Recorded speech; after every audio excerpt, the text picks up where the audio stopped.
तर बुदलापुरातील अत्याचाराविरोधात आता ठाकरे गट सुद्धा आक्रमक झालाय। ठाकरे गटाचं दादरमध्ये आंदोलन सुरू आहे। गृहमंत्री फडणवीसांचे राजीनाम्याची मागणी या आंदोलनातून करण्यात येते। बदलापूर येथील अत्याचाराविरोधात आता ठाकरे गट आक्रमक झाल्याचं बघायला मिळत आहे।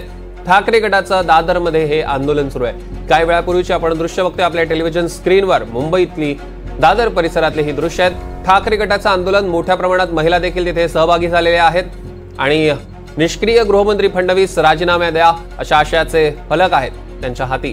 सोबतच सरकारला काळे झेंडे दाखवत निषेध करण्यात येतो आहे। पोलीस इतके मिंदे झाले, त्यांना कळतच नाही करायचं की नाही करायचं, ह्यांची आशेच केलं करणार। आताच माननीय दादा बोलले 12 तास त्या मुलीच्या बद्दलचा FIR पोलीस स्टेशन घेत नाही। पहिले तर तिचा CP असेल, SP असेल, त्यांना सस्पेंड करा, त्यांना सस्पेंड करा। खालचे अधिकारी एवढे माजरत कसे? इतका भयानक प्रकार घडल्यानंतर सुद्धा लोकांना रस्त्यावर यावं लागलं। तेव्हा तो एक चमचा तिकडे आलेला, त्याला पळवलं लोकांनी। म्हणून आता जे दादांनी सांगितलंय ते अतिशय बरोबर आहे। आज आमच्या आमदार अजय चौधरींनी इथे सुरुवात केली ह्या विषयाला। हा लालबाग पुरता विषय नाही, हा शिवडी विधानसभा नाही, हा मुंबई नाही, हा महाराष्ट्राचा विषय आहे।